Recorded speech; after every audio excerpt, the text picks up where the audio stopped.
Wow. Every time I see that opening, man, I just we won. We won the game, right? That's what I think. But it is what it is. Welcome back to another show, another Benfica After 90, man. Another Benfica After 90 Champions League edition, if you will. I'm joined here with my buddy Joe, Benfiquista Unamericana. And I got my guest today from Philly, PA, man. We got out real East Coast love today. We got Brian, man. What's going on, fellas? Thank you for having me today. Nothing much. I'm kind of depressed, kind of happy. It's kind of a weird emotions going on. Yeah. It's like that. It's like that for Benfica in the Champions League, though, right? It's like, it could have been worse, almost. It actually could have been worse. We could have not done a show at all because that was gonna be that heartbroken. You know what I mean? Like it was that bad. But yeah, so we're here today on Benfica After 90, where we play Dynamo, our first Champions League match officially, if you will, group stage, match one. Benfica traveled to the Ukraine, and we get a 0-0 draw. And before we got all into it, it felt like we left a lot out there, right? It just did. It felt like we dropped a golden opportunity today with this 0-0 draw, knowing that Bayern is a strong team. And they're up against Barca, who's not, who Barca used to be, with an opportunity there, golden opportunity, and a chance to go into, the second match up 3 points, in the Champions League, get a 3-point lead over Barca, over Dynamo, be the second man in, get in the driver's seat, if you will, the Ferrari, as Benfica fans like to call it. But we just it felt like I said, we dropped a golden opportunity to really take advantage of the situation. Getting Dynamo Kiev first up was really lucky for us to get that type of draw first, and then to go have Bayern and Barcelona. I mean, it was set up perfect for Benfica to take an opportunity in the Champions League, and it felt like we just came up short a little bit, fellas. Joe. We're going to get into the starting lineup, but what do you think about just the opportunity that Benfica had today? And kind of just, 2 points lost, like Fab said. Yeah, like something that's kind of interesting to look at is like even just before we get into the game itself, looking at like the kind of the pre-match, like the pre-game vibe to this game. Kiev hadn't lost, period, at home or away since March, when they lost to Villarreal in the Europa League. Villarreal, in case people don't remember, won the Europa League, so we're the opponent. But then at the same time, Benfica is not a team that's been dropping games left and right. This was our 10th game of the season. Before this game, we only had one draw, which really I would treat like a win, given the circumstances of that game. You had a preseason where in the official games you won them all, or you didn't lose, rather. You drew with Marseille. You lost to the B team, but that wasn't official. But then, like, if you look even after the Arsenal loss, I didn't really realize this, but I kind of went back and looked at it. After that Arsenal game, they drew with Port. They lost with Gil Vicente. They lost to Braga, obviously, in the Taça final, which there were some circumstances there with the red card with Elton Late, the milkman, as we like to call him. But, like, you won the rest of those games. So, really, since we like to think of, Benfica under JJ as being a team that's always losing, that's been inconsistent. But really, since that Arsenal loss, they've been trending upwards, really. And so, like, coming into it, I knew that this had to be a win. Benfica fans everywhere knew that this had to be a win. But at the same time, I knew it wasn't going to be one of those wins where, okay, we drew with Malmo. We're going to go to Sweden and beat them like 4-1. It's going to be an easy game. You're going to Ukraine. Ukraine's tough. Russia's tough. Mm-hmm. Like those environments are just tough in general. They said in the broadcast 4,000 kilometers away from Lisbon. So that's like a lot of miles on their legs. They kept saying that. They kept saying that too. They kept reminding us how far away from home we were. Yeah, it's like playing in San Miguel or something for these teams. But it's something like I looked at it and said, all right, this still needs to be a win. They don't have a guy that's crazy good. They have that number 10 that's good for the national team and good for Kiev. But, like, you have better players. You're Benfica. Your roster's worth a lot more. You need to win. Tactically, they do have a good coach, but JJ's supposed to be a great tactician as well. So I kind of went into the game with the hopes that, all right, this is going to be a grinding out win. Like, we might go up 2-0, probably concede a dumb goal. which we almost did anyway. Almost did. Exactly. But I had a feeling this was going to be like a 1-goal win, and that's what I expected, and that's what I wanted. And so because of that, I come away kind of disappointed. I know we'll get to the summary of the match itself later. Yeah. But at one part of it, it's like, okay, I knew this was a tough game, but at the same time, I have to remind myself that Benfica's in the Champions League. We had tough games to get here. We won those. The games are only getting tougher from here. Like, you have Barcelona at home. You have Bayern at home. Mm-hmm. Those games, especially the Bayern one, are going to be bad. Bad. And Benfica should get a result. Not they should. They need to get a result now because they dug themselves a hole today. So one of those games, they need to get a result. Definitely. And Brian, Joe said it. Benfica's in the Champions League. You know what I mean? Not a lot of good recent memories for Benfica in the Champions League. As a matter of fact, none. Not a lot at all. Just none. Like no good memories for Benfica in the Champions League. How do you feel going into today? Like I said, we had an opportunity to like just to make at least a dent, just a little noise. Splash some water around a little bit. How were you feeling going into the game? I felt it was a must-win. Like, you needed to win this game because Bayern and Barca played each other. And I'm a betting man, but I didn't bet on the game. I figured Bayern was going to beat them. So, like, now Barca's, like, at the bottom of the table, and they come to the luge, right? And we have to win. We have to win. Like, next game is Barca at the luge. At the luge, yeah. And we're in a situation where we have to win if we want to go to the next round, and they're in a situation where they have to win, like more so than we have to win because they're Barcelona. Like, you get what I'm saying? Yeah, it's tough. After this draw, it's tough. It's definitely tough now. It's not many kilometers from Barcelona to Lisbon, as they'll probably mention on the broadcast. So let's get into the game, man. We're gonna go ahead and pull up our starting 11. And Joe, since I'm running it, do you have the starting 11, brother? I do.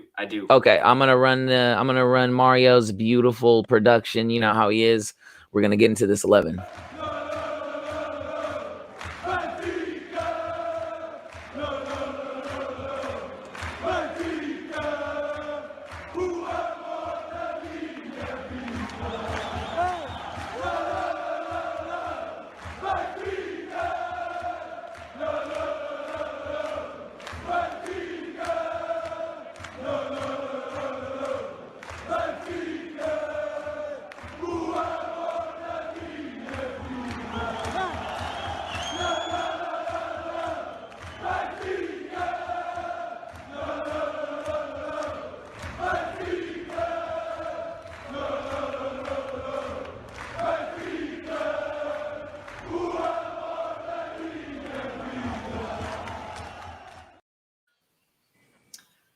I just want to go out there and say that graphic kills me to not see Jota or Florentino when we went and got Nemanja and Maite, but it's just my 2 cents.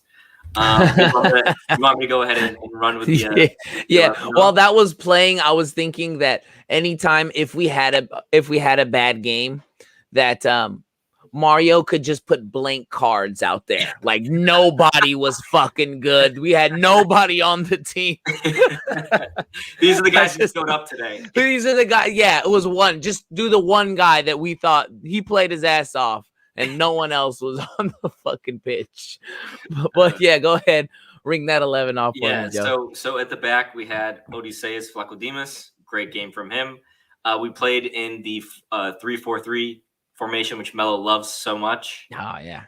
And so we had Moratu, we had Jan Vertonghen in the middle, and then Otamendi there as well. We had Gilbert on the right, Grimaldo on the left. In the middle, we had Julian Weigl and João Mario. And then we had on the left wing, Everton Cebolinha and Rafa Silva on the right wing with Yaremchuk, the Ukrainian. So he's playing at home up top. So and to his first club, if I'm not mistaken, right? That was his birth club or whatever it was. If I'm not right, it was the child club that he came up in. If I'm not mistaken, I do. Right? I am. If I'm not mistaken, it kept saying the kilometers and that Chuck was back. He was. You know what I mean? Played so with them at the youth academy. You're right. Yeah. So that's pretty cool. I'm gonna get you named off the 11 before we get into the play. This same old same, right? Just let's talk about the formation, right? Same old same. This is the formation. This is our I guess what JJ feels is our strongest formation. Brian, I'm going to ask you first. Are you a fan of the this formation? Is this like when you look at this, like is this these our best players on the pitch? Personally, I think so. I mean, I like the 3-4, the 3-5, or whatever we run. I think it's different. I wanted something different. Like the year we had Lage, I just wasn't happy watching Benfica play. Like they were just so bad. It seemed like they gave up and they were running that stale 4-4-2. I didn't really like it. I like what we're doing now. We're being different. We broke a record today actually. I think it was like 10 games without conceding a goal or something in like so many years. We're good defensively. We're really good defensively, and I think against Barca, we might hold them to only one goal or maybe less. But like, I think we're pretty good. I think You get the Verissimo back too, right? You get Verissimo yeah, back that next game.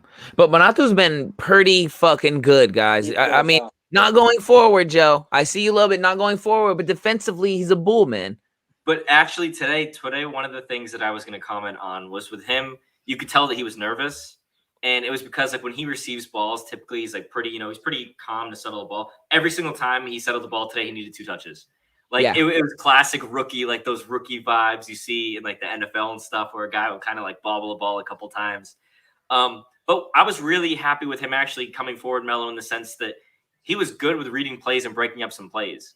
Like he knew when to go to his man. He wasn't afraid to like stay back. I wasn't too happy in the second half with his reaction time. I don't know if he was like, if it was a stamina issue where he was getting tired or what it was.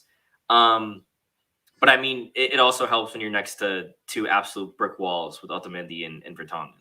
Right. And we'll go ahead and bring up the numbers really quick here in the middle, smack dab in the middle there. 12 shots. I mean, the possession of the ball, guys. So this is what kind of bothers me about this formation is it tends to lend itself to a lot of possession.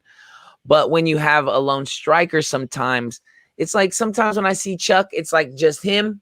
And then there's just like not anybody around him too many times. It's like it doesn't lend.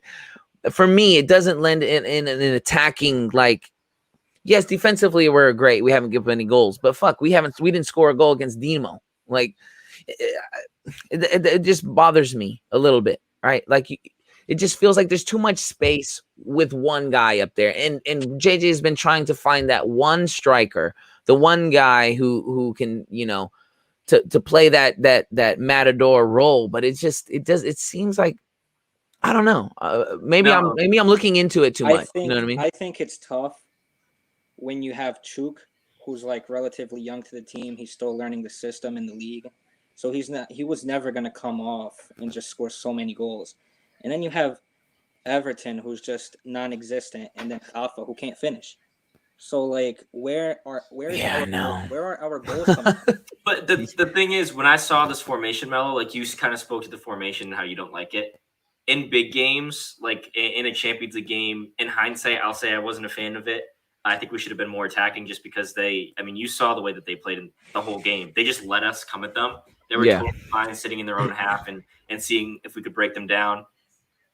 We were just passing, like, for the first 6 minutes there. It felt like we were just playing pass in the back at training. Like, they're just passing around the ball while JJ talks through formations or stuff like that. Like, it seemed like the game hadn't even started, really. Right. Doesn't that? But don't Benfica do that a lot? Yeah, I think before we started, Brian said something. Maybe I didn't agree with it the way he said at first, but now it kind of makes sense that we think when we go into this, like, maybe we think too high. Maybe we thought a little too high of ourselves as far as the goal's gonna come. Maybe in that way, right? Because I didn't think about it in that way. We think Benfica just assumes, right, with all this possession, because we're gonna have it. We have the 5 in the middle. Right, we have 5 fucking people in the middle. We're gonna have the ball against a team like Dynamo, and I think just the lack of, like, this attacking mentality. I don't think anybody has the mentality to want to score goals on this team. What it comes to, you just said it, Melo, right there, and it just made me think of something that I was talking to Brian about too before we came on, which is the fact that you look at Port when they play in the Champions League and when they play in Liga NOT or the Primeira Liga. They're 2 different teams. Like, yes, they have that same class and everything. They have that intensity, like the Conceição team, the Ports teams, whatever. But at the same time, Benfica, you just said it though. They were waiting for the goal to come because they thought that they were playing against Tondela at home and they could have all this possession, maybe get a lucky call, maybe not. Maybe, the goal would just come. Yeah. Because these guys are afraid we're Benfica. That's not how it's like in Europe. Dynamo Kiev does not care. They have not watched one Benfica game. Guaranteed. Yeah, they didn't have to play a pluck and playoff. Not that I'm just saying the Ukrainian league. I'm not trying to say, but these are Ukrainian champions. They're a championship team. They're a team who knows how to get it done. At least you have to respect any team who's in the Champions League, in my opinion. And I even respect some of these teams even more, like the Ukrainian teams and the smaller teams, because you look, most of these teams don't have that, like those guys. Like it's not like a Shakhtar where you look, it's like, all right, even before they always had these Brazilians that were, flair. They were full of flair. They were good. Or you have guys on like, Salzburg that stick out and end up getting transferred later on. Like, I bet there's only one, maybe two players from this Kiev team today that are going to become something. And they still were able to play you like that just because they play as a team, which makes it that much more difficult to beat them. Mm-hmm. Real quick, I'm sorry, Brian. I'll kick this one to you and then you hit us with it. I just wanted to bring this up.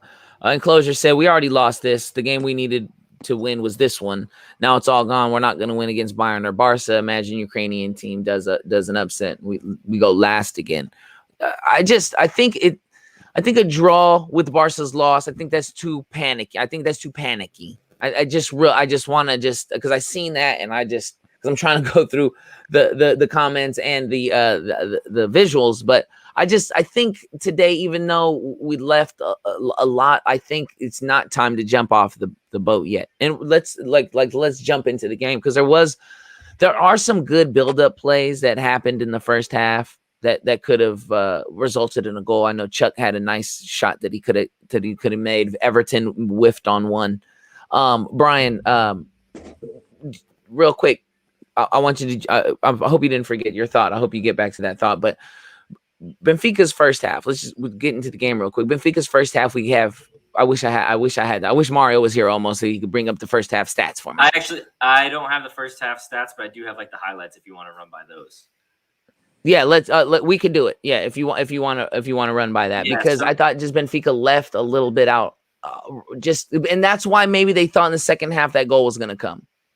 Yeah, so pretty much to kind of sum up things, I kind of had the key moments that I had from the first half. So in the 8th minute, Otamendi made that, like we were saying before, they had a couple minutes there, the first 6-7 minutes or so where we controlled the ball. Then in the 8th minute, Otamendi makes that stupid pass, and then they end up with a breakaway. The breakaway ends up leading to that foul right outside the box, and then there was a free kick that, Odie tipped right over the net. That's really the first one.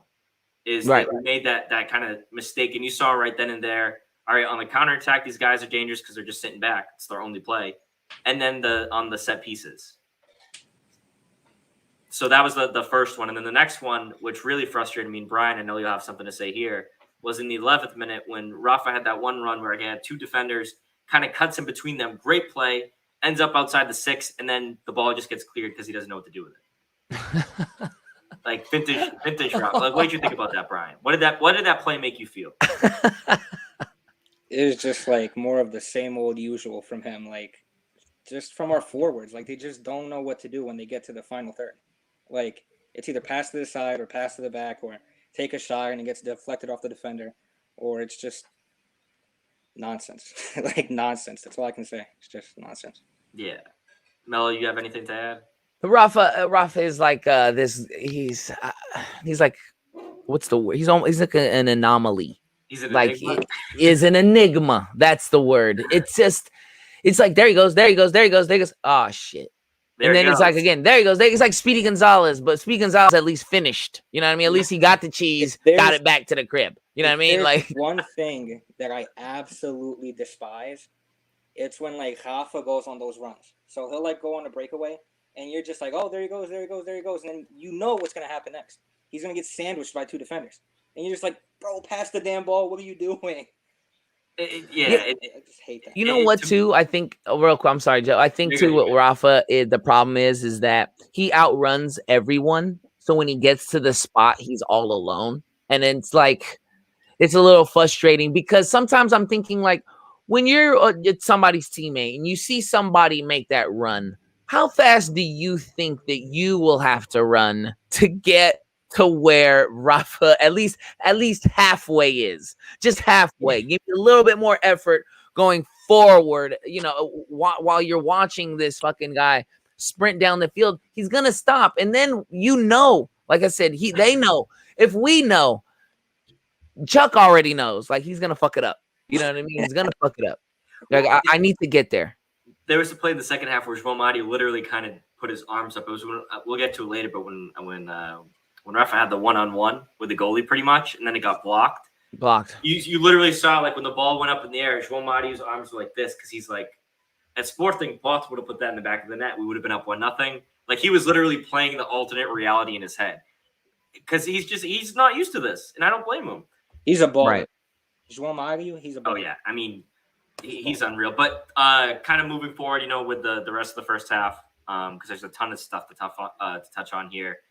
In the 26th minute, you had that little play where there was some chaos in the box. Otamendi gets the ball pretty much in his feet in the area, ends up falling, but he had passed it to Rafa. Rafa took a hell of a rip towards the back post, and it was blocked. Went out or whatever. But on the replay, that was going bottom left corner. Yeah, that was going clean into the bottom left corner. Odie had a couple good moments in this match. Even I think it was in the first half, though, he had a bad moment to me.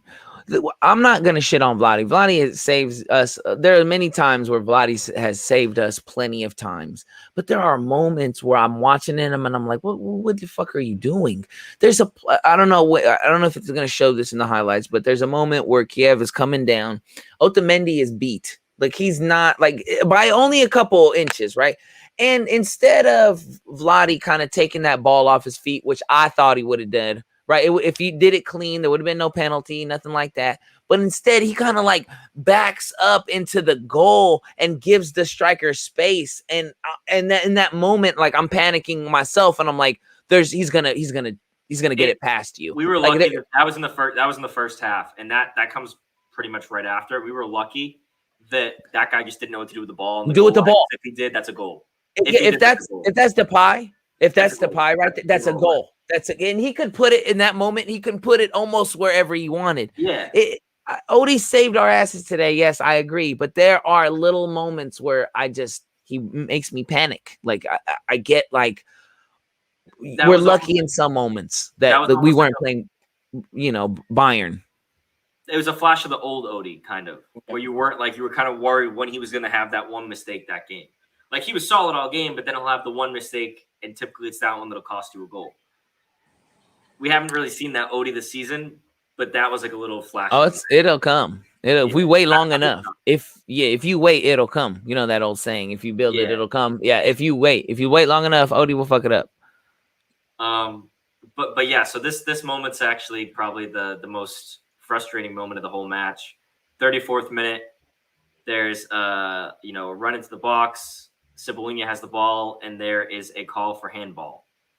So the Kiev captain kind of falls down in front of Cebolinha. When he's on the ground, he swipes his left hand. He's not looking at the ball, but he does hit the ball away. He stays on the ground there. Cebolinha instantly calls for handball. No VAR, no call on the play. Kiev had just cleared it, and it ended up being a Benfica throw. But, I mean, yeah, guys, what did you think? Penalty, no penalty? I'll let you guys go first, and then I'll kind of chime in. Brian, go ahead, brother. I think it was 100% a penalty. Like, it wasn't even like – remember the Portugal game against Germany where Thomas Muller fell and his hand was just, like, so happened to be right there? Mm-hmm. It wasn't one of those cases. Like, his hand moved. Like, he just moved it and touched the ball. Like, that's a handball. I don't know what to tell you. But your hand wasn't supposed to be there. Yeah. The way it was, like, you know what I mean? Like, that's how I always look at a penalty. If it's close to me, I'm like, was it supposed to be like that? You know what I mean? Like the way you were. I don't think so. I think that it could have been called, but VAR was really bad. And there's another time where and we'll talk about that later. I know Joe wanted to get in on that, but there's just VAR in Europe, we don't get that respect. Like we don't really got that respect in Europe to get those kind of calls. I think and you can go back to the Euro Cup last year. We had hella penalties, right? But those are like clean penalties. Those weren't, what ifs. But this is close. We don't get those close calls in Europe. I think that's all it really was. I mean, I talked with multiple groups of friends about this just because I was genuinely curious. I'm kind of like you, Melo, where if that happens to Benfica, I'm probably going to use the excuse where, hey, he didn't mean it. Of course. But I'll like Oops. exactly. It was one of those where I mean, he's not looking at the ball. I would find an excuse, but deep down, I think I would have known it was a penalty. For me, the way I look at it too is like this: when it's a penalty, you brought up like, is your hand supposed to be there? I think, all right, if this was on the goal line and that happened, would it have been called? If he's like sitting on the goal line and he does the same thing with his hand going to get up, is that a penalty? Right. Yeah. That's 100% getting called. And to me, all right, it wasn't called. The game's over. We're moving on. I mean, we're here to review the game, which is why we're talking about it and we're stuck up on it. I just wanted to get put to VAR. Like in that situation, I feel like that's just a situation where you need it to go to VAR. Maybe the result doesn't come because it's not clear and obvious, but you need him to go there, take 30 seconds to look at it. It is Anthony Taylor, and we know he doesn't like looking at VAR that much. But at the same time, you just need it to go to VAR, even if it's just for the theatrics of it. Like you say, Melo, like in Portugal, when there's kind of these scandalous calls, you hope these guys are getting paid. Like it was one of those where it's kind of like, you kind of just want to hope that the guy knew what happened or like didn't see it. Right. If he saw it and didn't call it, that's just bad. Yeah, that's bad Yeah, refereeing. quick question. Do you guys so you guys seen what's been going around the internet like since last night? How they say Europe's top 6 leagues now? Like, so Yeah. do you think when Benfica plays in Europe, they're just like, oh, we're not going to give them a call because we don't want them to win? I don't think so. No? I don't think so like that. If anything, you could say that they give Benfica and Porto two of the more difficult groups for that reason. But like if they really wanted to, bury him in the coffin, they would have put them in that Man City PSG group. So like to me, it's all relative. The Champions League is always going to have tough teams. This year, if you had to pick one of the big teams to play, it was going to be Barcelona because Messi left. I think that the Champions League draw, I think they're so stupid. Have you guys watched this shit? Like this was the first time in a while I've actually watched. It's like, fuck me. Everything takes fucking forever. They have a story about somebody all the time. I want to give these awards. Just draw the fucking thing. It's so stupid though. There's no way that I think that they're smart enough to actually cheat the balls. Like there's just no way. Like these fucking putzes, like they get caught every time. Like no one hides anything. UEFA can't do shit without getting caught. Like this was, it's just the luck of the draw. Yeah. But I just, like I said, I think Portuguese football is known as, I think they have this stigma that we're floppers. Well, with reason. A little bit, right? A little bit. I think you get that Brazilian, Portuguese kind of stigma that they like to move, and as soon as you touch them, they're gonna fall, right? And you gotta know that the coach is prior, right? They're telling that shit to the ref, right? Hey, you gotta watch. They like to do that. They like to flop.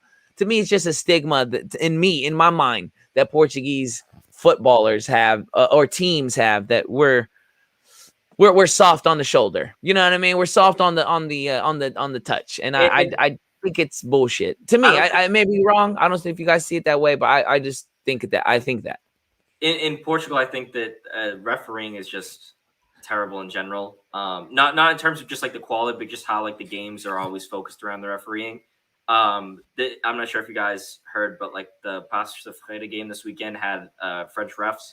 They talked about doing the exchange with the Primeira Liga and the French league to do ref swaps to kind of prevent this these rumors of corruption and all this stuff and cheating and paying off the refs. I think it'd be great because another thing you see is just like no respect for the refs. Like in Portugal, you'll see guys faking injuries the whole game once they score a goal against one of the big teams. Hey, I don't blame them. If I was in their position, I'd do the same thing, but it kills the product. And then you have like these games where it's Sporting Porto or Benfica Porto, where there's a foul every 30 seconds. It reminds me of South America. That's how that was. That's how it was today. That's how the game was today. Every 10 seconds, every 15 seconds, there's a whistle blown. And it's just like it kills the game. I mean, I know that young Ronaldo, did like to flop and gave Portugal that reputation, but it doesn't help when you have guys like Pizzi and Darwin. The second they get touched, looking for a foul, Rafa, one thing I'll say about Rafa, that guy gets beat to hell and doesn't say a thing. He don't get cheap fouls. Yeah, he don't get those cheap fouls. No. They're not cheap fouls on Rafa. No. They're not cheap fouls fouls. after the game. And go ahead. Let's talk about cheap fouls on Rafa. Let's just get that second half. There's a very, very suspect call on Rafa. I mean, let's talk about handball. Yeah. Fuck the handball. Where's my red card for taking my guy's calf out? In the 87th minute, it was actually really towards the end of the game. There's a tackle where one of the Kiev guys goes and gets the ball. But his second leg, so he gets the ball with one leg, 100%. Referee doesn't even call a foul because it looks like he gets the ball. But his second leg is full studs flat into Rafa's calf. Brian, I think, was just talking about the picture that was going around Twitter. You could see like the stud mark on Rafa's leg. I mean, that's a red card. If that was on his ankle and, he got stepped on like that, like Diogo Gonçalves did, like we saw a red card for Aaron Wan-Bissaka earlier in the day too. Just a dumb. Yeah, I mean, that's a whole different. But the whole point is your leg's not supposed to be that high. I know Rafa isn't the tallest guy, but he's at his knee practically going to get a ball that's on the ground. That's a red card. Again, and Closer's saying it right now, you need to at least go to VAR for that. The fact that the ref didn't even call a foul is one thing. You see him on the ground. He's on the ground. He's getting treated. You start talking to your side ref. All right, we'll go to VAR. Give him the card. That's a red card. That is a red card. Absolutely. The fact that it wasn't even a yellow, that it didn't go to VAR, that to me was the worst part of the game. Especially when you see a player injured too and you have the time. It happened in the 87th minute. PZ came on in the 90th. So Rafa was down on the ground for a good amount of time. Yeah. You had time. Like that's a situation where you need to go to VAR just for the sake of, hey, we have time. I kind of missed that. What happened there? Just talk to your ref. Yeah. Like, what are you doing? Yeah. And that was just talking about the Rafa was just a good segue. But real quick, I just want to rewind to the 60th minute. Yeah. 60th minute is very important to me because we have Valentino Lazaro, Darwin Núñez, and Rado Radjanic. Nemanja. We have him come in, our new guy. As soon as it happened, fellas, I look at him and I'm saying, I like the subs. At first, when they first came on, I said, I like the subs. I think the thing I didn't like was take a center back out and put Darwin in, leave Chuck in. That's the one thing I didn't like. But I'm like, okay, I wanted same thing, Melo. I wanted Murat to come out. I wanted them to put in Darwin to work with Chuck to see if they could do something there. Also, when he put in Valentino, I know he's great, but for whatever reason, I really wanted to see Diogo Gonçalves if he was healthy. I know that he was, one of the subs, but you never know if he's warming up and he's telling JJ like, "Hey, I'm not good to go today." He could be one of those guys that says that. Gilbert wasn't really doing it for me today, but Valentino came in and did even worse than Gilbert, in my opinion. It wasn't so much that he did worse, just so much as he looked like he wasn't ready to go out there. He looked like he was a little flustered. Gilbert, he missed those ground-to-ground duels, but he was never really burnt on any one play in particular that you were like, oh, wow, that was Gilbert's fault. Look what happened here. And with Valentino, that didn't really happen either, but it just seemed like you looked at him and it almost looked like he wasn't connected with the rest of the team. It looked like it was missing that chemistry. That is going to come with time, but I really just want to see Diogo Gonçalves also for that attacking factor. He's going to be a guy that goes to the box, puts in crosses, maybe wins you a penalty like he did against Arsenal. That could be something that happens. What do you think? What do you think about Lazaro? What did you think about the subs, Brian, when they came in?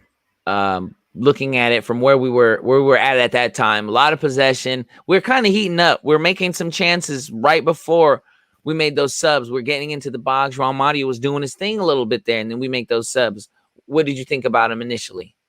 I liked him. I think Lazaro and Radonjic, they should be starting, but I understand why you would rather want to bring in Lazaro off the bench for Gilberto than bringing Gilberto in off the bench, because I think Lazaro is much better than Gilberto, and I just think Nemanja needs to play over Everton.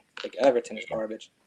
Or in some cases, and while you guys are saying this, I'm thinking what could have happened was we could still have Diogo in. Diogo is not a right back. You know what I mean? He did. Yeah, he's a wing you could put Winger. Lazaro, and you could have made the Lazaro, and I mean, we're armchair quarterbacking, if you will, right? You could have put Lazaro and Diogo in. You move Rafa over to the left, take fucking Everton out because he was He it was to go. nothing. If you were gonna keep it that way, right? I seen Diogo getting warm. There was moments where Diogo was getting warmed up. I was getting a little excited. I just think like there's a lot of things that JJ can do. I think he's stuck a little bit in just being stubborn, like today, like Nick said, Nick Valado said, 4-4-2 would have been great in this match, but 4-4-2 to me, okay, fine. We like the 3-5-2 or 3-5-3. Let's play at that moment. Let's take Moratu out, like Joe said. Let's take Moratu out. You put Darwin and Chuck up there. Now you have true wingers. Now you know what I mean. Now you're taking Grimaldo and Lazaro out, but so fucking what?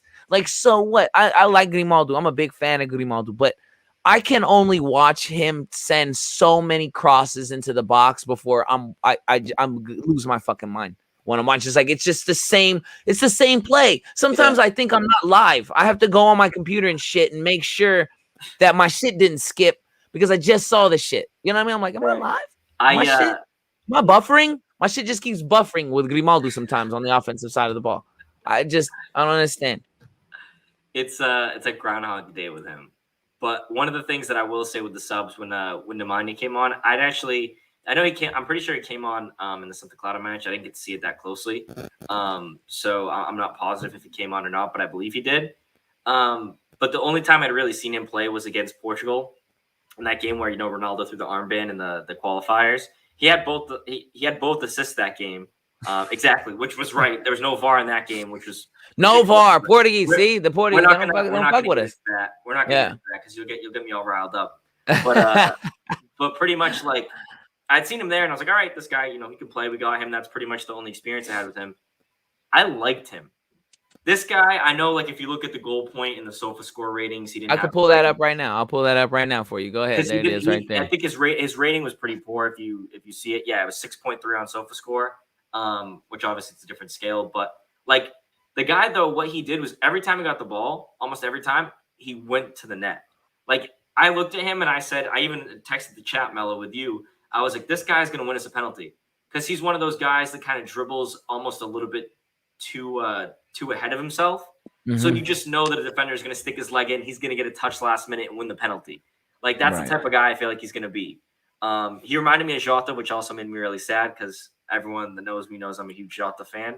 I like the kid too, man. I do like the kid too. I hope he kills it Celtic. I hope he kills it Celtic. I know he played well this weekend. But anyway, what I saw from Nemanja was something that I didn't see from Everton, which was this mentality of, all right, we need to score. I need to do something to try to score. I need to do something to take people on. I'm not just going to sit here, pass it back to Grimaldo, pass it back to Moratu, who goes to Weigl, who goes back to Ottoman. Like, he knew that he needed to do something to try to win that game, which is something. Yeah. And he was in the game. He even had a couple nice plays where he was on the sideline, and I'm like, all right, he's done. Puts it behind himself and the defender, gets through. Like, he had a couple nice plays. That was in the 67th minute, like right after he came on. I looked at him and I was like, all right, this guy's bringing something. He's like, you want a guy that's going to disrupt the game. Yeah. When you look at Benfica, I saw a tweet. Is Rafa Benfica's only player that disrupts the game? Yeah. You have to think so. You really have to think so. Because he's a guy where, Rafa, like, we love him, but we do know he just misses that finishing, that last finishing aspect to him, like that last pass, that last shot, that last decision. Like you said on Twitter, if he had the goal, like if he knew how to finish, he would be elite. Like, he's at Tottenham. He's at we would have lost him a long time ago. He's in the Premier League or at, Real Madrid or Sevilla. He's at a big club as one of the best players in the world, starting for Portugal every time they play. Like I don't know what happened to him for the Euro. I don't know if Ronaldo whispered something in his ear or something when they were training, but this guy since the Euro has been on fire. And I was Rafa's biggest hater last year, which was, listen, this guy doesn't create enough. He doesn't. He dribbles. He does all this great stuff, but he doesn't create enough to do it. This year, he's your only guy that disrupts the game. Yeah, we did a lot of that last year. A lot of shitting on this team, and in some cases, deservedly so, because of things like this today. Yes. I'm happy we're in, we're in the Champions League, but these moments of like you have a chance to do something on a stage, right? That's not the Portuguese league, right? That's in Europe. And you come up short a little bit. It's just a little fucking frustrating to me. It's really disappointing, if you will. And it could have been a lot worse, man. Let's talk about real quick the end of the game that comes, right? They win a free kick. God, we The end got of the game, lucky. brutal. VAR. We haven't talked about VAR, but VAR finally comes through because you have to VAR that because it's a scoring opportunity anyways, right? So it's not like you did us any fucking You had favors. nothing else. You had to do You it, had to. right? Yeah. Oh man, shucks, right? Yeah, fuck, I gotta go and check this fucking VAR now. They knew it was fucking offsides anyways, but no, barely. It was really close in my mind. Was it? See, because I didn't get like I didn't. I was so like in a daze. I don't know if they called. They didn't call the guy in the back offsides, right? It was his arm, right? It was the guy's arm. It was actually, if you look here, it's probably gonna be a little iffy, but I took a screenshot. If you see at the bottom of the screen, so this guy right here, he's the one who actually puts in the ball, and you could tell there, like he's pretty offside because Morata's the one that's there. His whole body, like he was offside coming back onside, and the ball's like off the guy's foot there. So it was definitely the right call by a lot. I initially thought they were trying to call the guy next to Morata, like that guy right there, off. Yeah, so did I. Which would have been, I mean, he didn't really partake in the play, but this guy is the one who put in the ball, and it was 100% the right call. Shout out VAR. They got shout out VAR. They got it right. I mean, but like shout out VAR, but at the same time, you have to say shout out VAR because if we had VAR during the João Felix year, we would have gone to the semifinals and maybe beaten Arsenal or beaten Chelsea and been in that final. Like you don't know. That goal by Jovic was so offside. I mean, yeah, to this day it still boils my blood. But like the whole point there is, I'm glad it was the right call. But even before that, I do want to talk about the chance that they had where Otamendi almost put it into the back of the net. Oh yeah. Oh my God! Well, I should twice. Say, Otamendi, he almost does it. Yeah, twice. There was the one cross in the 78th minute where Kiev, gets a counterattack, whatever, whips in a ball on the ground. Otamendi is there, like pretty much on the edge of the 6, in front of Lacodimus. He gets the slightest of touches. He goes to clear it. He wants this big clearance, misses, barely nicks it.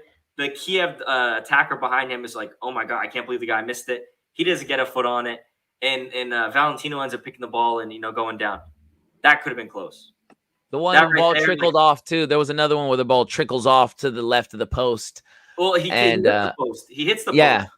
And you even see that one actually to me was funny because you see all of the Kiev like attackers. Everyone goes to the ground like they're bowling pins. They all go to the ground at the same time because they thought that was the chance. Going in. No one says this a lot because he plays so good. But for as many great plays as Otamendi makes, he does stupid shit sometimes. Oh my God. And when he does it, when he does something bad, it's fucking the worst thing that you could possibly Remember that play against Boavista last year where he tried? It was like this first game. Yeah, he tried to pass it back to Odysseus and like he passed it to the Boavista player and he scored a goal.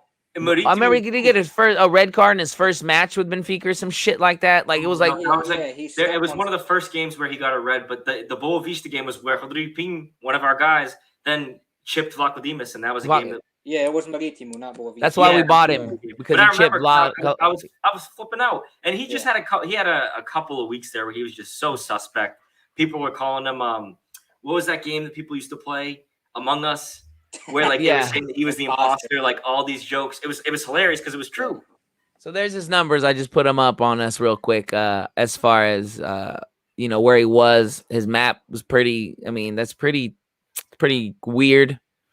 For a central center back, right? Like where you're everywhere, but your spot almost, it looks like. But he had a hell of a game. Like he was just chilling there in the middle just a little bit. And the man there just lived right there. It seems weird to me. It was just looking at the map there. I personally love Otamendi. I feel like he leaves everything on the field. But I feel like he also plays more for Argentina than when he's with Benfica. Like, did you guys watch the Copa America final? He was literally trying to take heads off. Yeah. He's a gladiator. Yeah, for sure. I do have a newfound respect for Otamendi. To be honest, when he came, I was like, I don't want this snake anywhere near us. When James went through this James Rodriguez bullshit, I said, don't bring that. Don't even like. I don't want nothing with this guy. But the thing was, Melo, real quick to help with your point, I'll let you continue. It wasn't like a guy that played for Port. This was a guy that when Port won the year of COVID 2020 when they won the league, he was posting the picture of him celebrating the luge when he had won the championship with Port. Like that guy still lived the club when you got him. Like Right. he was a Port. He wasn't one of those players that played at Port or played at Benfica and went away. He was like a Salvio who's watching the games in the weekend. He probably wasn't watching the games in the weekend, but like he was keeping up with it enough to be like, hey, I'm happy that my team won. Look at this when we beat our biggest rival. It felt. No, go ahead, Brian. Him and Bernardo used to have like arguments. Beef. Yeah, Bernardo used to be like, "Oh, you ready to get beat by Benfica today?" And it was just like jokes like that. See, the thing, like I said, I hated him at first, but when you come to Benfica, look at João Mario. When you come to Benfica, when you're on the outside of Benfica, you don't understand how big Benfica is, how, first class Benfica is, it smells better, looks better, feels better, probably tastes better. You know what I mean? Like you could tell, you know what I mean? When you go in, it's just run a little differently. It's the biggest club in Portugal. It's the biggest club in Portugal. It's the biggest club in my life. But I just want to said that in his interview. They were asking João Mario what surprised you more about joining Benfica. He said, "The fans. Like I didn't think the club was this big." Yeah, because when you're in the snow globe, when you can only, in the working his whole life. Yeah. But real quick, I just want to give a shout out to everybody who hit us up on Twitter. As soon as I let that thing go, it fucking was caught crazy fire. I just want to go to who could this be? Who _ could this be? With the way some people reacted to today's game, I'm starting to think being anonymous is a smart choice for me. We're so quick to shit on this team and shit on JJ. I'm just starting to think that they want to lose to reinforce a point trying to make about JJ and Rui Costa. That's a great point.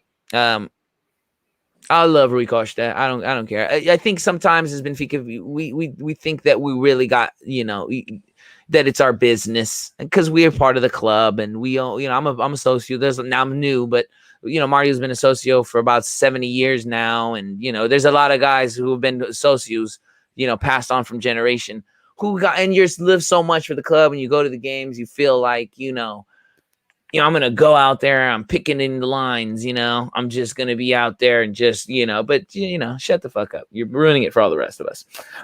So stop making it about the game anymore. You're making it about political shit. And I don't like that stuff. You know what I mean? Like, just mind your business. Go sit down. You see the seat right there? Right? You see the bar background? Pick a seat. All right? Just go fucking sit down. I wish the seats were red. Yeah, just go pick a seat. There's plenty of seats. Go sit down. Relax, guys. It's fine. Just worry about the pitch. And today... Fuck, man. It's another guy, Moonblast X. It's not too much to ask for 6 points versus Dynamo Kiev. Our squad is worth over double theirs. And this is the only team that we would get reliable points. It's not surprising if the people are disappointed with the draw. We played well, but we should have won. That was just a reply to who could this be? Nobody knows who could that be. Maybe that's Rui Costa. We could start guessing. So yeah, there's a couple other ones here I wanted to see. Mario, even I think that people mentally had it sold in their heads to get 2 wins on Kiev, and we pull off at least 1 win on Barca, we can get through. Meet the objective. I got a bit of crack in it today, based on the mentality of the fan base going with this tie. All great points. I just think. You never know, right? You just never know, right? You just never know what can happen. The ball is around for everybody. Barcelona, we're at home. We don't have to travel. How many kilometers was it, Joe? 4,000. 4,000 kilometers away. We get to go home. They're going to be comfortable. I think to doubt this team, I just think you do your disservice as yourself as a fan.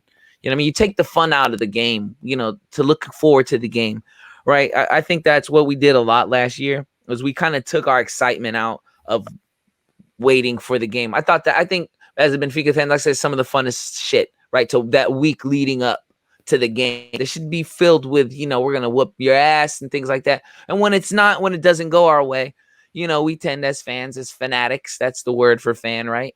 To shit on the team. And it's easy, right? It's easy. But this team is undefeated right now. Okay. That's like, we're undefeated. Melo, I think you just said it right there too. And like, I woke up today and I got like the Benfica jersey for the season, like I always do. But this year, I decided to get it with a patch because last year, I know it was just one season, but I even told you guys today, and I think I might have even put this out on Twitter, like it was one season, but man, did I miss being able to say like Benfica's in the Champions League. All my friends, you know, you're in all those group chats. A lot of my friends too, at least here in the US, are kind of like newer soccer fans, and you know have their EPL clubs and they you know rep those clubs. It's easy when you're a fan of, you know, a City now or Liverpool or United or Chelsea because your team is they should always be in the Champions League. Like that's your stage. So to kind of get that FOMO last year of being like, all right, like who cares? No one cares about Benfica. And then when you actually play Arsenal, a team that people care about, you lose, it hurts. And so being able to see all that they did to, you especially because Arsenal was recover. Trash. Yeah, well, so and I also want to be careful because we said that about Arsenal, and we're saying the same thing about Barcelona this year, like someone had said in the chat. That's a great fucking point. But you know what I mean? It's like, listen, they don't have Messi, but honestly, I might be more scared of Memphis Depay against a Benfica than I would be of a Messi. Because Messi that day might be like, all right, you guys do it. Memphis, he's scary. Did you see Barca didn't get one shot on target today? Yeah, for the first time, I think in their history, they said in the Champions League or something like that. So look, you get a Barca team who hasn't got a shot on goal. You have a Benfica team who hasn't given up a goal in a couple weeks now, right? Hasn't given up a goal, right? It's going to be an interesting game, I think. And we're going to come out in our defensive because I think we do play better defensively in that 3 in the back kind of scheme. But somebody on this offensive side of the ball they have to finish. Like Luis likes to say, they got to finish. They got to finish their meal, right? They have to finish their food.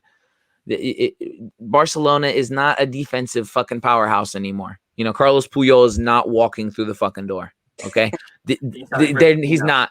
Right, he's not. That team is slow. Yeah, that's what Benfica needs to come out and do. They need to outrun this team. Yes, Memphis is dangerous. He's a good player.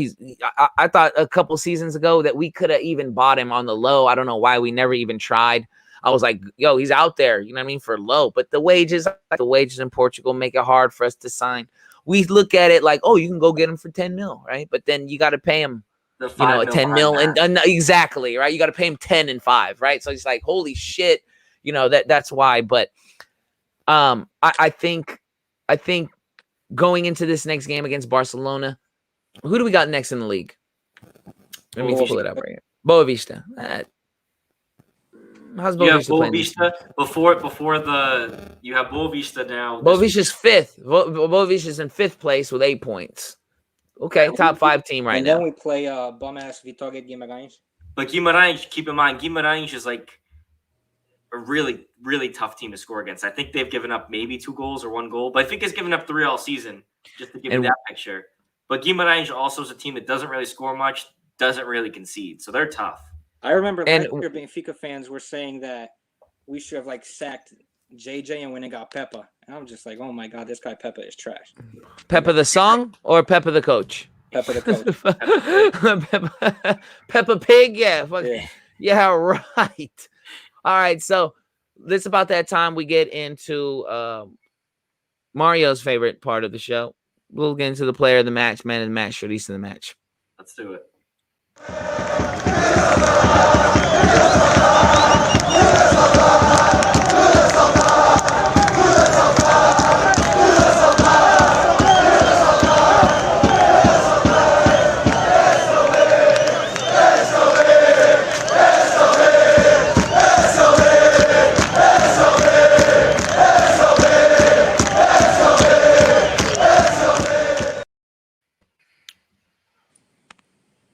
All All right, man. That shit gets me hyped every time, I man. love Every it. time I hear fan chant, I got fan chants like on my phone, just Mhm. for random moments before the game. I'm that guy. I'll play the song. I'll play our The anthem. Uma Benfica. Yeah, I'll play the Benfica song. I'll play chants like I'm in the fucking place. I'll start running around the house. You know what I mean? Shit like that. Shit gets me hyped, man. I love this team. So Brian, man, you are the guest today, so we're gonna let you go ahead and knock these out first. Give us your player of the match, your your player of the match, Chorizo of the match, and your play of the match, if you will. My player of the match is Audi. He saved us, had amazing saves. I think he was deservedly the player of the match, but they gave it to Otamendi, which he was good too. My Chorizo was Everton. I just don't know. I got no more words. Like, I don't know what to say. Like, maybe you switch him, like, make him play more of a central position so he could free roam more. But, like, I don't know. He was supposed to be this guy. He was supposed to be our, like, Angel Di Maria.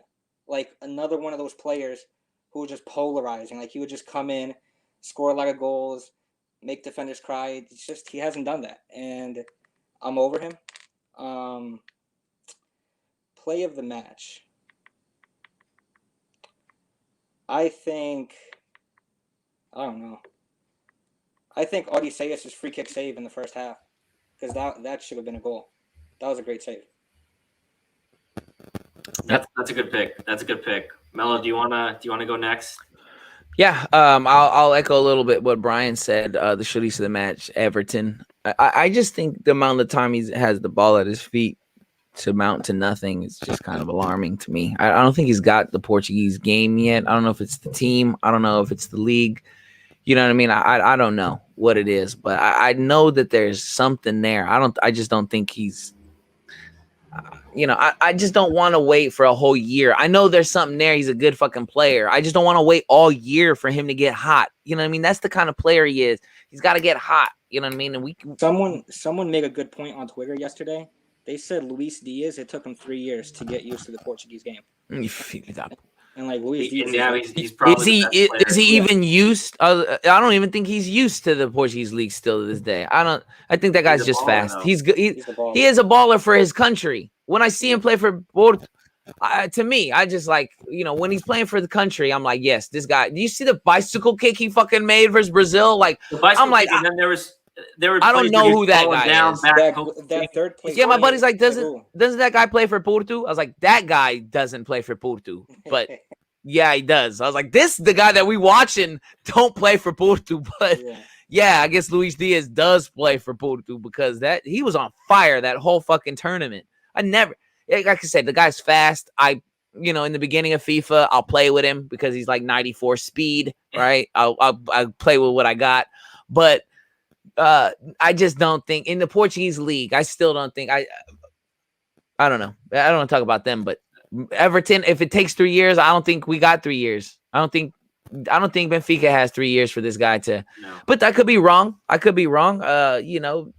It depends on the wages. I really don't know how we're attacking this anymore. But Everton has to be my Chorizo of the match. There's really no doubt about it. To me, the player of the match, it was Julian Weigl. They gave it to Otamendi, but Julian Weigl is and Joe. To me, Julian Weigel's our best player. Yeah. And I think it's closer than we think. A little closer because there are some. I mean, Vertonghen is a beast. So he doesn't get as much credit as he deserves. Mr. 78 speed, baby. He got that speed up. You know what I mean? You come to Benfica, you get that speed up. He got a 16-point speed boost. Fucking with Benfica.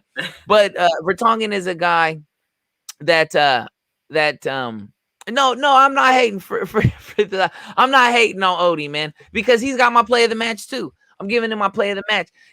It was not just the free kick save. It was the other save where he had to kind of dive. Right, he blocked the 2 blocks. Right, he bobbed it and then he had to dive again. Right, so Odie, I'm not hating on Odie. I just think he ain't like you can't tell me we can't do better. That's my thing with Odie. No one could tell me we can't do better than that. We couldn't have, or we can't have done better. I will say, Melo, this season I really can't agree with that. Last season I was all with you. Now He's good though. He's the best thing. No, Odie this season, I don't know. Killing it. He's been under. I mean, you have to remember. Yes, it's the fact that we've only given up 3 goals. We've been playing with 3 in the back. You have Otamendi, who's been playing great. Verismu's been playing out of his mind. Vertonghen's been great. When you need Moratu, he's been great. Like, yeah, I don't even know where this narrative that I hate Odie comes from. I mean, I named him Odie. That was me. I did that. Y'all don't give me my credit. I named him fucking Odie. I like the guy. I did. I do. I love the guy. But there are times that guy sometimes is a little shaky. Like remember 2 years ago he's sus. That's yeah. Remember 2 years ago we were trying to get rid of him and go get that dude from Juventus, Matthias. We was trying to get rid of him 2 months ago. Yeah. You know what I mean? 2 weeks Not ago. just 2 years ago, 2 weeks ago. That's true. Oh, God. I don't be hating on Odie. Frizz, bruh. I like Odie. I don't be hating on none of these dudes, man. Yes, he be saving us. But like I'm saying, he just a little skittish. He like an abused dog. You ever try to pet an abused dog? Timid. He kind of like, oh shit, like, oh, you gonna hit me? Like, no, I ain't gonna hit you, bro. Well, I'm gonna pet you. You know what I mean? Relax. I ain't gonna hit you. That's how Odie is when he sees somebody in the box. He gets a little like, oh, you ain't finna shoot it at me, right? And they're like, no, because Otamendi's got you. You know what I mean? Oh, Vertonghen's got you. I ain't really gonna shoot it. I'm just playing. I'm from Kiev. I don't really know what to do with this ball. So, April Fools, basically. Oh, but I don't be hating him. I don't know where this came from. But yeah, my showpiece of the match is Everton. My man of the match. I just got to give it to Weigl because Weigl, go back and tell me, go back and watch Frizz, go back and watch the game and tell me that Weigl wasn't pretty fucking great defensively, even with the ball at his feet. He was very nice. He kept plays alive on the sideline. There was a play, like I said, I was telling these guys before, he kind of, like hugs that sideline, that sideline. He gets past the player, makes a nice play. And I'm thinking like, yo, this is my defensive midfielder, right? He's making plays like this. I just think something wasn't right. Like, as great as he was offensively, something we put a goal away. So, I mean, I'm not saying, he was a wonder. Like, this motherfucker was out there 5-star skilling everybody, shaking the shit out of people. But he just played great. He's solid defensively. Him and João Mario have this marriage together that I just really, really like. If they can figure out the wing play, and that striker gets, more comfortable, why can't we beat Barca in 2 weeks? Is it a week? In 1 week? 2 weeks. 2 weeks. Yeah. Right? We played 2 games before we play Barca. That's more time to get it together with our striker, more time to figure out if it's Everton or the new guy, the new Serb we got. Nemanja. There's still time for that game. I think jumping, waving the white flag or assuming that we can't. I'm over. Like I said, taking the fun out of myself. Like I'm not gonna go into Barca like, oh well. I'm gonna go into Barca with my fucking colors on. I'm like, we're about to beat the shit out of these Spanish fucking club. All right, this is what we're about to do. I'm calling all my Barca friends, which I have none because you're not supposed to make friends with Barca people. But I'm saying if I did, I would call them Barca fans. Don't make friends with Barca fans. They're the worst. I would call them. Barca fan. Yeah, I would call them. He was an asshole, probably, right? College roommate, dick. Right, see, so I'm saying no one ever likes their college roommate. Yeah, he was a Chelsea fan. He's an asshole, right? No one ever likes their college roommate. But the worst one I had, he was an Arsenal fan. Until this day, he swears down that Thierry Henry is a bigger player than Eusebio, and I just want to kill him every time he says that. He's like, bro, Thierry Henry is so much. He was just trying to piss you off with that shit. You know what I'm saying? I thought you was going to say somebody else. But just for him to say Eusebio, like, he must have really went deep in the Google machine for that shit. Like, you know what I mean? Like, what a dick. Who would say that about Eusebio? You know what I mean? Like, biggest Benfica player, and then he's like, all right. Yeah, you say Pele. You use those older guys. You don't be comparing nobody new to Eusebio. It's because I used to say Eusebio was bigger than Arsenal itself. And he's like, bro, he's not even bigger than Thierry Henry. Whoa. Look, I hate Arsenal, but I hate Arsenal. I don't like Arsenal. But I do appreciate Thierry Henry. That son of a bitch was a good fucking baller, bro. But Joe, I think it's your turn, man. He was great. Like, if y'all remember, Henry was fucking raw, with the bro. gloves. Like, Andre oh with the my gloves. god, bro. That's why I liked him. I'm like, this dude looks like a cornerback out there. He looks like he's an American football player playing football out there. He just out there gunning it. Like, this dude was tight, and he's French, which is it's okay, I guess. All right, so for me, for my play of the match, I'm actually gonna kind of use a cop out here and do two separate plays, but both by the same guy, Otamendi. So in the 49th minute, there was a play where there were a couple of clever flicks off of a counterattack from Kiev, and Otamendi kind of stopped. It was at a one-on-one at the top of the box, and he just stops the play. That was huge because if they get by Otamendi, that's a shot on goal. And honestly, there just by the build-up, I think that's a goal. That was one example of a play stopped, and really, to me, that's the play. But just because this one saved the goal, there was a volley in the 65th minute from that Depena guy, Depena from Kiev, and on the replay when you watch it, you see Otamendi do one of these, and it kind of hits off his leg, hits off his chest, and goes out for a corner. That's going bottom left corner. Odie did not have that covered. That is a rocket goal. You're going to see on the Lasso show and everything over and over again. So really my play of the match, I would say, is the first one, but a close second was that second one, the volley. One of those tweets you see in 5 years, it'll say, "What was your favorite group stage goal? Yes, was it this one versus Benfica?" I hate that shit too. Unless it's us. Unless it's like Nico Gaitan's goal and shit. I'm like, oh yeah, I like that one. That's the best one. Yeah, when it's like the Andre Almeida goal from like the sideline. Almeida Liga. Shit. Those are my favorite. Score. He didn't know that he scored. I hate seeing that Raul Meireles goal versus Benfica when he was at Chelsea. Like, if it was any other player, if it was Ramirez who scored against Benfica, I would have been like, yeah, I don't care. I love Ramirez. But since it was Raul Meireles and he played for Porto, that just boiled my blood. I was like, I can't stand this dude. But there's a lot of players that I instantly hated because they've scored against like Benfica, like and like just random people too. Like you wouldn't think. Yeah, exactly. You're like, what the fuck, Timo Werner? What the fuck is going on here? Yeah. Guys like that, Aubameyang, right? I mean, everyone's like, oh, I love Aubameyang. Fuck Aubameyang. Right? I mean, not in a personal way, but just like, in a fan way. Like, fuck that guy. You know what I mean? As a player, the player. As a player, not the guy. He's probably a great guy. Everything we say about these guys again is about the players, not the people. It's just because we're fans. Yeah, that's it. Yeah, that's exactly. I just. Yeah, there's a couple other off the top Hulk, of my head. Someone said Hulk. Yeah, I fucking can't stand Hulk. So he's Hulk. Bruno Alves. I can't stand Bruno Alves. Even though he's like 75 years old, you got to give him credit. Still kicking. I can't stand the guy. I can't stand João Moutinho. I say this shit all the time. I cannot stand this guy. Oh my god, like. He's never played for a team that I fucking like ever, like ever.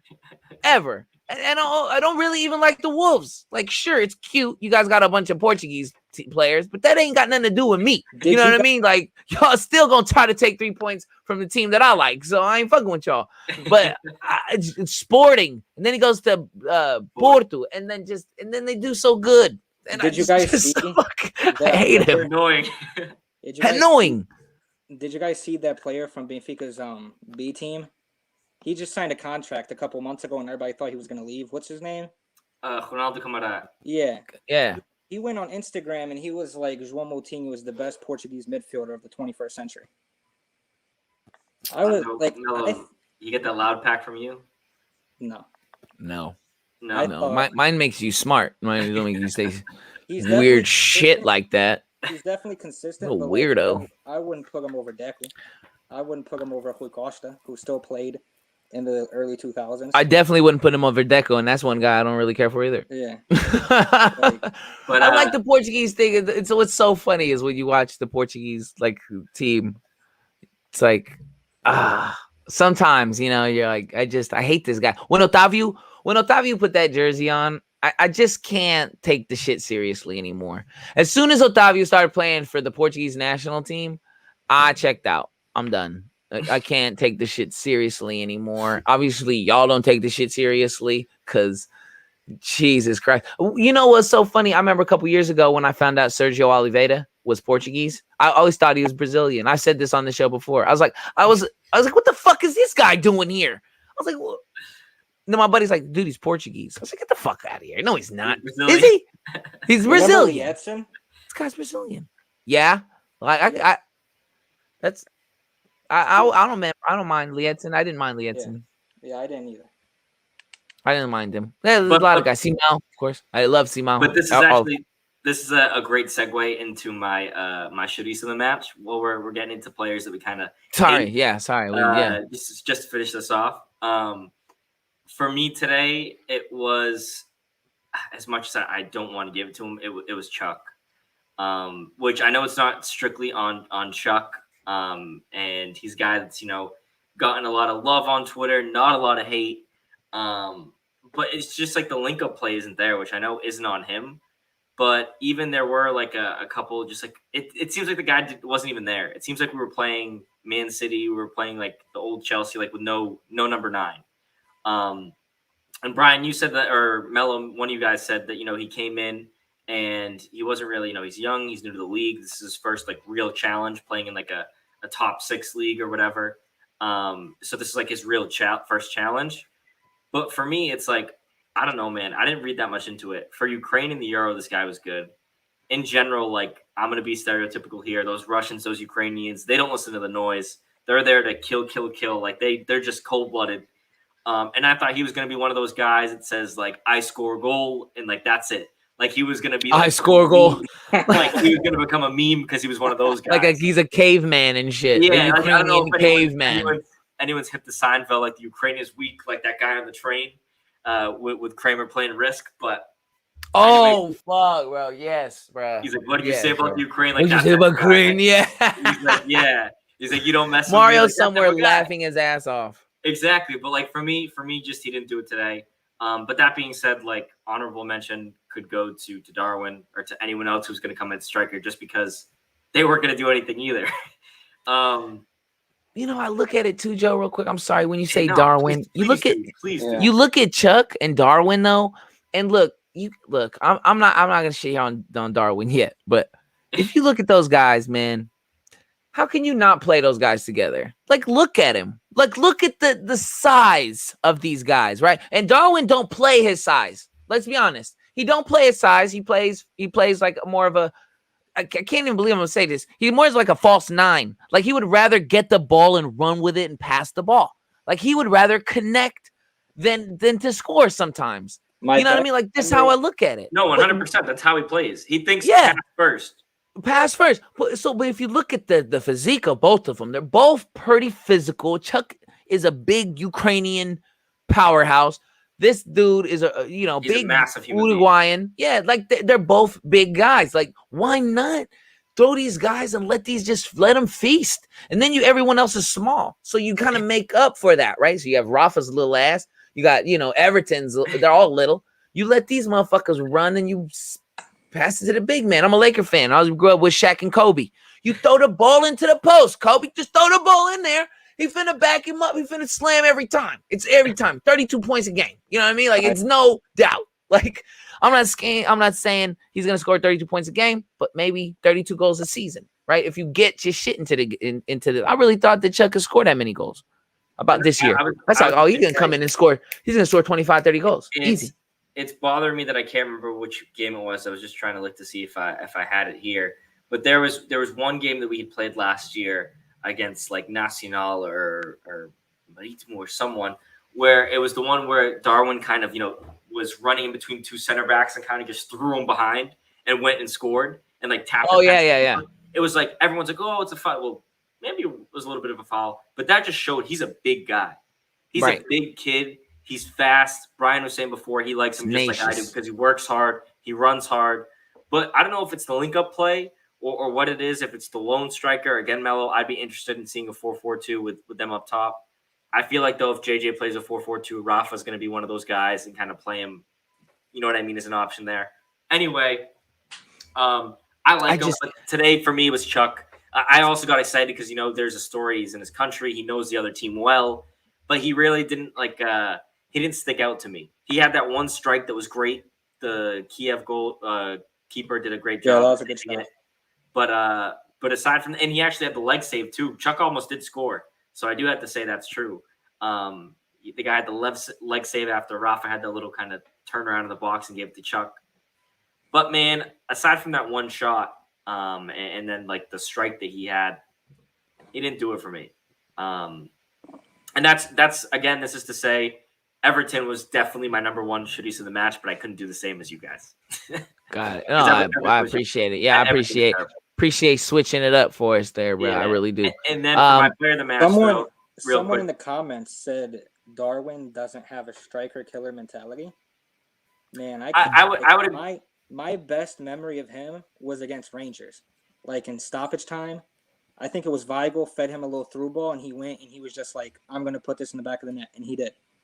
Like that's like his best moment wearing our jersey. That I will say though, that was the Weigl. That was the Weigl. That was the Darwin that almost got sold for 88 million to Real Madrid in the winter. So that was a real quick the flash of greatness throughout Europe that everyone was hearing about. Benfica's list the January we were going to go ahead and make like 130 mil just with Pizzi and Darwin. Like that's how delusional we were when you look back. We were almost like Arsenal fans. Yeah, Pizzi had the most goals in the Europa League. Yeah, 7. He had 7. Which actually I think might have been 6. 4 of them were penalties. Yeah. I think 4 of them were penalties. No, he did have 7 4 penalties. Yeah, that's right. Yeah. Penalty. Go ahead with your player, Joe. My player of the match, it's Weigl. It's Weigl. I was telling the guys before, not sure if people in the chat remembered, but I did get to go to the Tondela game that we won. And I've been a Weigl fan since, pretty much before, or I've been a fan of him, I should say, since we played them, since we played Dortmund in the Champions League a few years back. I think he did great, especially the first match that we got a result out of. But the kid, when he came to Benfica, I had high hopes. I really thought, that the year, the COVID year, it wasn't his fault. People say that once he started playing, we were losing. I think it was just mere coincidence. I know he wasn't nearly as comfortable or just nearly the player that he is now. But I wouldn't chalk that up to him. I think that was more on Gabriel, Pizzi, and other players just kind of quitting on the team, and especially on Lage. But I digress. Last year, I thought he was really solid. He's the only Benfica player I've ever bought a jersey of. He's the only player I have a number 4 on the back.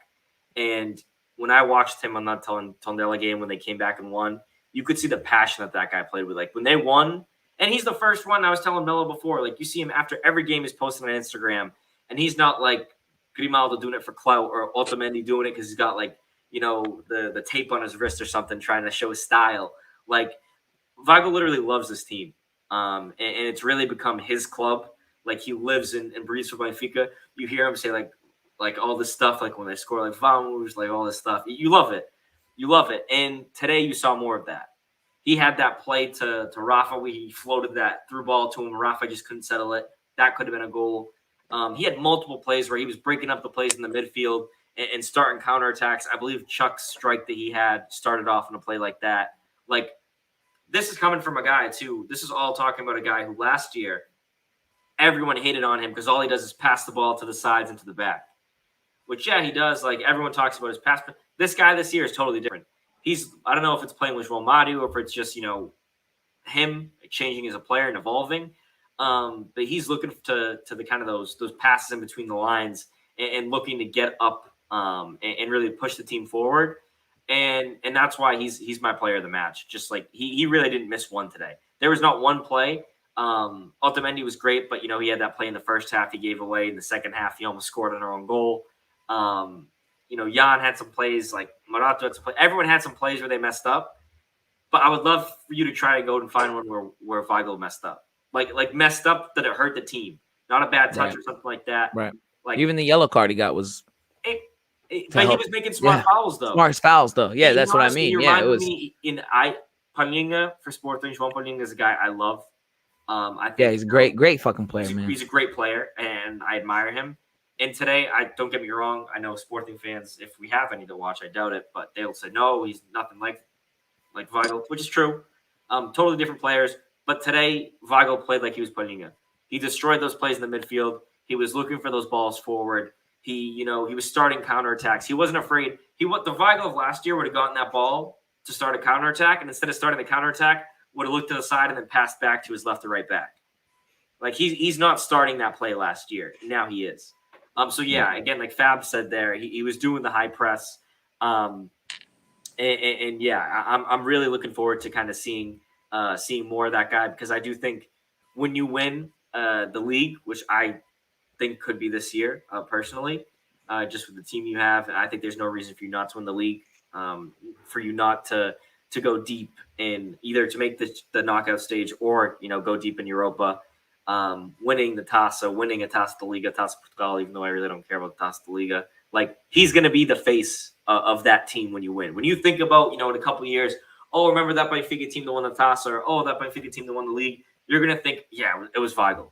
Like, oh, remember that stretch he had there where he just didn't miss a pass, he didn't take one game off. That's going to be him. That's going to be him.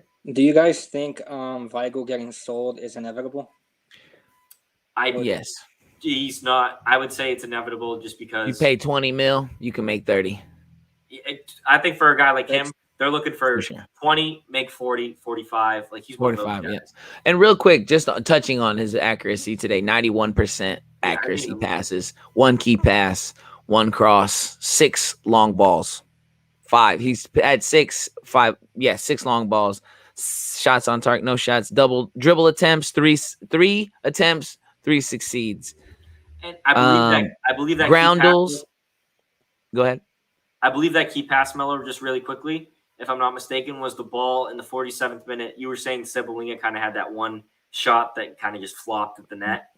But that play started with Weigl with a really nifty ball through to Grimaldo, and then Grimaldo put in the cross. That Weigl pass isn't a pass he would have made last year. He would have looked for a safe pass.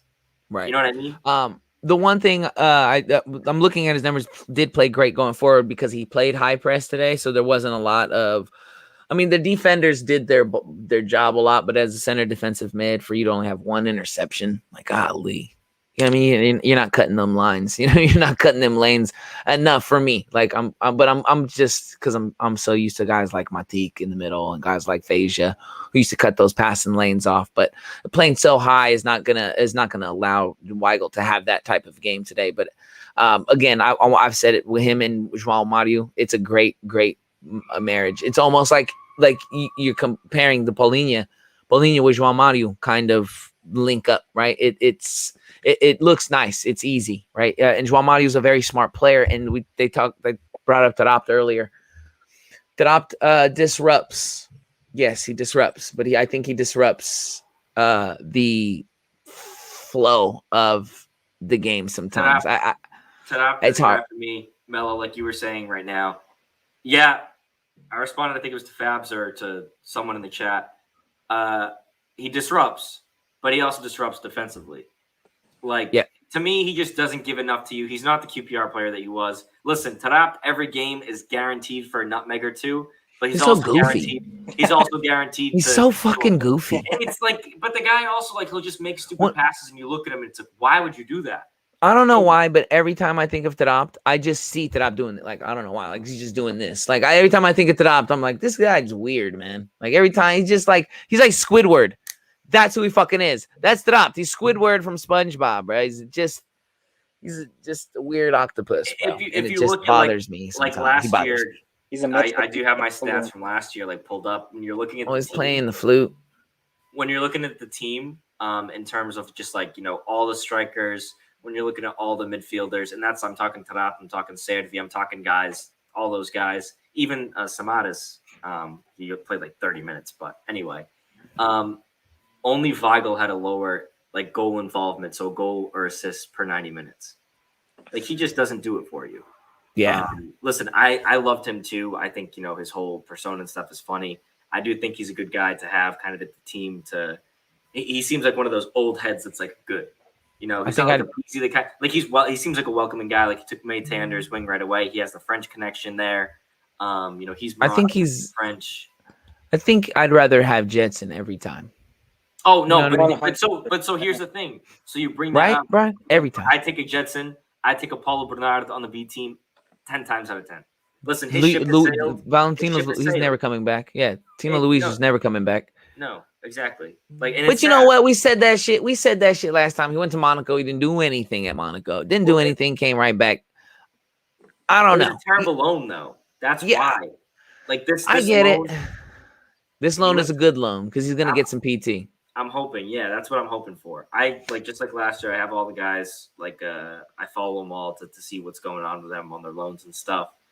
But like Monaco had they had Fabregas in their midfield. They had like another big name in their midfield. Their midfield was stacked. They didn't need for the team. The fact that he was let to go just shows how little the club like looked into those loans last year. But man, I just think there are certain positions where you got to look and say, see, I don't even agree that he's more useful offensively. I think hypothetically, I don't agree with that either. But in practice, I don't think he is, because in practice, I think he loses more. Like, yeah, I understand if you're attacking forward, you're going to lose balls, you can do this, you can do that, but like he's gonna get 1 pass out of 10. When if you're an attacking player, you probably need to make like 2 or 3 passes out of 10. And even those passes that he makes, they're to players like, you know, Hafer or stuff that still can't like finish, which isn't on him, of course. But yeah, that's facts. That's right there. I remember last season, JJ was being asked why does he start Taarabt so often, and he said because Taarabt is the only like midfielder on the team who plays those risky passes that like a Weigl would be scared to do. So I mean, I remember him saying that. I remember that too, bro. I remember that too. I can see he's on the team because he gets JJ a table at Urban. But you could see him more, Brian. You could see him more useful than what? I could see Taarabt being more useful as like on the offensive side of the ball than Jetson because of like experience wise. But like Jetson's just like he's just at the age where you need to play him, and Taarabt is like finished. Like it's just not that difficult. I think if you got, this is gonna sound so weird, but I think if you're gonna bring Taarabt in, let him go play on the wing or something like that. Like just don't let him play over there or up top. Yeah, let him go play on he's not maybe coming back for defense, which is why I don't say the wing. That's my point, bro. Like that's my thing. And when he does, it's hard fouls. It's risky business. It's a yellow. It's guaranteed yellow. It's a yellow. Yeah, but yo, Benfica missed opportunity today, guys. Missed opportunity against Dynamo. We travel. We're away. We had an opportunity to take it, but we didn't. And you know what? Sometimes that's the way the ball bounces, right? It just didn't happen for us today. I didn't see a team that I don't see a team that I'm going to give up on easily, right? I'm not going to go into Barca thinking that we have zero chance. There's no fucking way. We're Benfica fans. You have some more respect for yourselves, right? If that's how you think. We're at home. If that's how you think. Have some respect for yourself. Not in a disrespectful way, but go look in the mirror and tell yourself, I am somebody, right? Go look, do a mantra, do something, bruh, because you need to get your confidence back up. Listen, if this is second leg of the round of 16 against Bayern Munich and you just drew, those are the games where you tell yourself, listen, I'm just happy we're here. I'm going to sit and watch and try not to get too upset because you're going to, take 5 right away. But this isn't one of those games. This is second game in. Bayern's beating everybody. Bayern's beating everybody but us once. Okay? That's how I'm putting it. That's how I'm going to put it. We play Barca. Bayern. But yeah, we play Bayern pretty good. Like the first time. Like if we could play them the first game, we played them very well in the first time. I think we lost 1-0 or some shit like that. Then it was the next game. Was it 1-0? Where Ronaldo scores that goal. I was like, yeah. Jetson scored a goal against them. See, there you go. All I'm saying is we play them pretty well. We don't normally win, but we play them well. Barcelona is on the ropes. We're gonna play. We're gonna try to play some rope-a-dope with them a little bit. Even right? Barca, we don't play that poorly against too. When we were with JJ, it was we drew and then it was a 2-0 loss. Yeah, and if you can't, the other time it was the same result. Like the last 2 times, I'm pretty sure the only times we played Barca in the Champions League in the last 20 years, we've lost 2-0 and then drawn. And it's like right. And if you can't get up for a Barca game, yeah, it's like exactly that. I don't care who's on the team anymore. Right. I don't care if Messi's not there. I don't care who. Yeah. Like I said earlier, Puyol's not walking through that door or anything like that. But this is a game that you get up for because you know that people are watching. Barca's watching even. You know what I mean?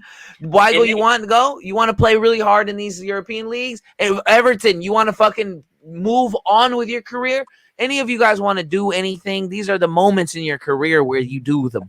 Against Barca in the Champions League, you step it up as a team, as a player. You can They say no INT. Kobe said it. My favorite player all time in almost anything. Yeah.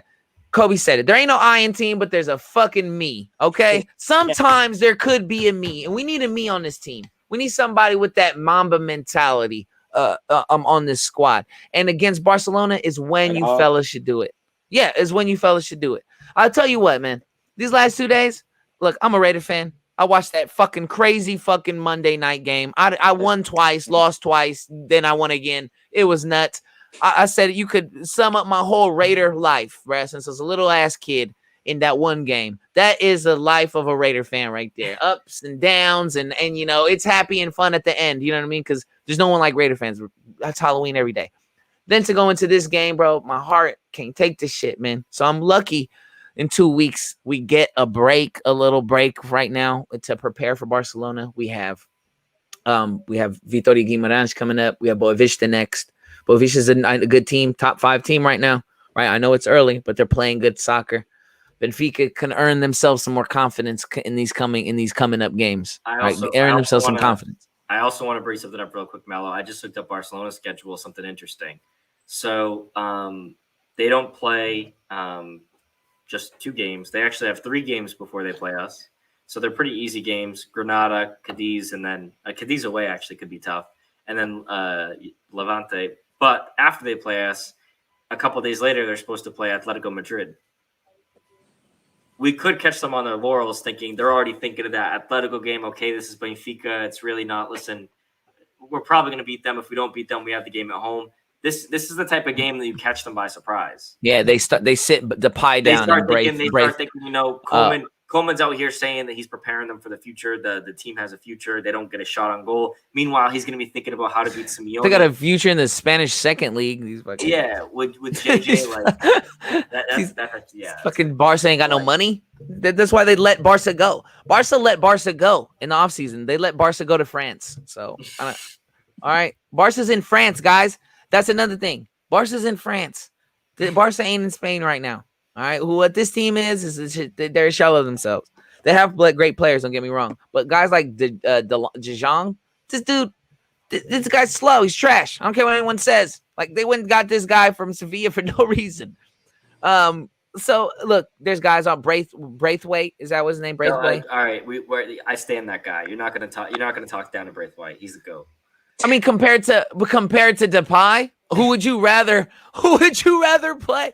I'd rather play Braithwaite every time. Play that dude. You know what I mean? Run that. You know what I mean? Please run that. Run that play. Run that dude. Run the play. You know who I really like? He plays for Bayern. Choupo-Moting. I think he's good. He does score a lot of goals when they play these trash teams. I will say that. Yeah. When they win like 13-0, he's guaranteed a hat trick. Yeah, he's a better Braithwaite. See, Braithwaite's got that bag though. You hear Bayern, about that? I mean, you got Lewandowski, who I stand. I just love the dude. Lewandowski is one of my favorite. Like just to watch, this guy is fucking phenomenal. He just knows how to score goals, bro. I think he scored. Lewandowski just two chip, easy, nasty, like two. He's just in the right place at the right time. He's always sniffing the ball. The first one goes off the goalkeeper, nabs it in. The second one hits the fucking post, bangs it in. You know what I mean? Like the dude is. I hope he doesn't play us. I saw something. Which I hope they let Braithwaite play for them for that day. I saw something saying that Lewandowski had scored. It was either in like I want to say like 13 or 18, like some crazy number. The amount of games he had scored consecutively in, and I was just like, this dude he's just not human. It's unreal. Yeah, the dude he's phenomenal. I mean, he's just one of the best players like of our generation. It's crazy. It's so funny, man. Like when I was a little kid, I used to think like, there's no way it can get better than these guys, right? Like there's no way, right? You got Ronaldinho, Kaká, you had Ronaldo, Figo. I mean, like all these guys. But then, like you look at the landscape of soccer and football, it's so unbelievably crazy how many talented people there are, and they're so young. You know what I mean? Like the dude, was it Camavinga? Yeah. I mean, goddamn, bro. Damn, this guy's what, 20 years old? Dude's a beast, bro. Dude's a beast. Mbappe is 21, like 21 years old, right? 22 at the most. He just been barely able to drink. You know what I mean? Like in the United States, you barely drink. Like it's crazy. The thing very to me, exciting. though, I'm always curious when like you see Holland, for example. Holland to me is like another one. You look at these guys, can they keep it up as long as Ronaldo and Messi? And even then, like as long as Ibra, you see Ibra scored after coming on for 7 minutes. He was out for Oh, like yeah. 5 months or something, or 5 weeks. With that and he just knee came was back in. disgusting too. Sheesh. Ibra's a beast. Another one of my favorite guys. I just like. I love Ibra. If you hate Ibra, you hate yourself. no fun. You know what I mean? It's no Everyone fun. has a little bit of Ibra. You're no fun. Yeah, everyone's got a little Ibra in them. Okay. He's good. He's good for the game. He's good for the When game. he came to LA, and he took out that fucking Scored that ad in the paper. He took an ad in the paper that says, "Dear Los Angeles." It was blank. And at the bottom it says, "You're welcome." Like, get the fuck out. Like, that is legendary shit right there. If you can't appreciate that. And him trash talking with Carlos Vela, saying that, he's in his prime in the MLS. Like, Oh, that all was that stuff is hilarious. great. Oh, but so true. Carlos Vela is one of those guys. It's so funny. I have no, like, not that I have no respect because he's a professional player. Because he went there at the tippy top. Like, he could have went to Athletic. He could have had a great career in Europe, bro. And he goes to the MLS to be the best player in the MLS. Like, that lacks any type of greatness in my mind. You know what I mean? Like, look, Nani finally went. Like, guys, go there eventually. Eventually. It's the retirement home. His plan was to go there. It wasn't like, he ended up there. His plan was like, all right, I made it. I'm in the MLS. Yeah, I made it. Yeah, I'm getting dollars, not euros. What a dummy. What a dummy. But we've been running long. I know it's pretty late for you guys on the East Coast over there. It's early for me on the West Coast, man. You know what I mean? I'm living in the past all the time. It's 8 o'clock. I got a whole night ahead of me. All right, so I really appreciate you coming on, Brian. We're going to have to do it again. Yeah, you're an addition to the show today. I really appreciate it. Joe, as always, man, you know how you know what it is. We'll be talking soon. Well, yeah, always. We'll be talking soon, maybe in the next, couple hours. Those guys get up I wake up to messages, boy. These motherfuckers be up in England. I'm like, it's time to bed. It's time to go to bed. I'm going to bed and they getting up. That shit's crazy. So again, everybody in the chat, we appreciate you guys. Frizz, I don't hate fucking Odie, bruh. I don't. I love Odie. I love them all, bruh. I love Gilberto. I call him Godberto. I love them all, bro. Seb, Palma, appreciate you. Fabs, Frizz, again, Fabs. Who else we got in here? SFG, Reigning Entertainment, Nick Valadon, yeah, Nick, we appreciate it. M. Lopes, Reigning Entertainment again. I swear to God, bro, that Reigning Entertainment, bro. I'm not gonna repeat it again, but come on, bro. What kind of entertainment is that? We'll see you guys later. We appreciate you guys. Peace.